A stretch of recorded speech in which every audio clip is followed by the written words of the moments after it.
Hi guys, Caitlin here from Canine Dog Training and Advocacy. Hope you're all doing awesome. The purpose of this video is I want to go over what the prong collar is. It was my misconception that I thought, pretty much everyone knew what a prong collar is. I didn't think that everyone knew how to properly use it or properly fit it, but most commonly I get the question of what is a prong collar? So I wanted to go over what it is, how to properly use it, some misconceptions, and just some education pieces around that collar. So the prong collar is most commonly used to get a perfect heel out of your dog. You see a lot of people that are walking, their dog's dragging them down the road, or we'll get a lot of clients where they'll say, I can't even walk my dog. Well, that's an awesome tool that can be used to kind of fix that when properly used. Another thing about it is it's actually a tool that allows you to gently talk to your dog through the leash. So you can have a conversation almost with your dog with that collar through the leash based when you're properly using it. So to start, I kind of want to break down a few of the different collars and harnesses that can be used. So most commonly is the flat buckle collar. That's the ones that have all the cute designs on it, usually have your dog tag's name on there. A lot of people use that strictly for walking their dog, and for some people it works great. Some dogs just don't pull, perfect, use the flat buckle collar, no problem. But 95% of the time people do have issues with their dogs pulling on the flat buckle collar. What you get from that is you get the pulling, so it's not an enjoyable walk for the owner, but it's also direct pressure to the dog's trachea. So it's choking them out, they get coughing and breathing really heavy because it's putting so much pressure directly on their trachea. So then people usually switch to a harness, and that is great for solving the choking problem because there's no direct contact to the trachea, but a lot of the harnesses actually encourage the pulling. So, we've tried, when we first adopted Rhodey, we tried the Easy Walk harness and stuff, and if it works for you, awesome. It just didn't work for us. He would still pull, he was reactive, so we had nothing to communicate with him through, so we had more issues on the harness even than the flat buckle collar. So you solve one problem, but then you don't solve the other, which is the pulling and not being able to have that conversation through the leash. That's what led us to using the prong collar. We had seen it, never had any issues with it, doesn't look the prettiest, so we thought, hey, we'll start with the other ones before we jump to the prong collar. But our trainer recommended it, and we said, sure, just educate us on it and let's see if it works. So we actually use the brand Herm Springer. The reason for that is because it gives even pressure throughout the dog's entire neck, because the prongs aren't all going in the same direction. They're going in the same direction on each side, but you're getting even pressure around the dog's entire neck. So we kind of talked about the differences of collars and harnesses. Now I want to break down the prong collar a little bit more. So we know that it stops the pulling and it stops the choking, but how do we get there? The biggest thing to know when you're switching to the prong collar is how to properly use it on your dog. One of the biggest things is people get afraid of the look of it, and it's metal, it's got spikes on it. It's a lot of education piece behind this tool. So as long as you're properly using it and properly fitting it on your dog, it's completely safe. The one thing I also do love about the Herm Springer brand is the prongs itself are rounded.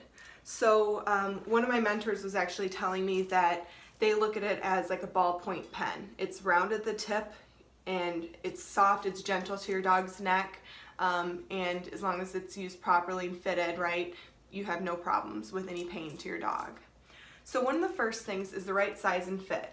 Most commonly, we see that dogs are usually between the 2.25 millimeter. That's actually the size of the prong, not around the neck. So most dogs would fit perfectly fine on this prong size. You might just have to buy extra links if your dog has a thicker neck. So Rhodey is a 2.25, but I think we had to buy like 1 or 2 extra links to make it fit around his neck. So you can get that. I can put some links below, but Chewy or dog.com have been great sources for a great price and a reliable product. The next thing that I want to talk about is the position on the neck.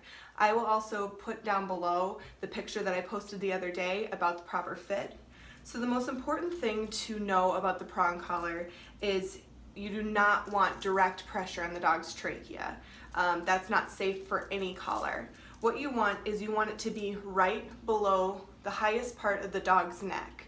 That gives you a lot of control in your dog and puts no pressure on any of the gentle parts of their neck. So high and snug. You want to kind of think of it as, you know, in the prongs you can get like 2 fingers underneath it. You don't want this to be constantly tight. You want a little bit of movement in this piece. And I can show you also in another video kind of how to use the prong on the dog. So the third thing I kind of like to go over with my clients when I'm first either putting their dog on a prong collar or just giving them a little bit of information about it is I consider it kind of an on and off switch. So you put pressure on, your dog either does what you want it to do or stops doing what you don't want it to do. You release, no pressure on the dog's neck. So it's that conversation that you're having with them. Don't do that. Oh, thank you for stopping. Release the pressure. Or sit, they sit, release the pressure. They learn very quickly that a tiny bit of pressure, it's just like oh, okay, you want me to sit? I sit. So now you rarely even have to use it because they already know sit means sit, down means down, heel means heel. So on and off switch is actually kind of the best way for me to learn is when we were training Rhodey on his heel, give him a little bit of pressure to get him back, release the pressure the second he does what we want him to do. And you will find that your dog will quickly learn. And if you have any questions on kind of how that works and implementing it with your dog, feel free to message us. One of the other things I want to talk about, because a lot of people either avoid talking about this part of the prong collar, but I think it's reality and I think it's important to talk about, is using it for correcting. So we are very black and white with our dogs. No means no, and yes means yes. So you can gently correct your dog with the prong collar with a quick correction to tell them, no, don't do that, stop what you're doing, you know, let's do something else. So it's so gentle where you don't have to raise your voice, you don't have to you know, jerk the collar really hard to get them to come to your direction. It's just short and sweet and just gives your dog the correction that it needs so that you can then give the dog direction. So correction and direction kind of go hand in hand with that tool. So I just wanted to go over briefly what the prong collar is, how to use it on your dog, talk about how it can be a communication piece with your dog of having that conversation through leash.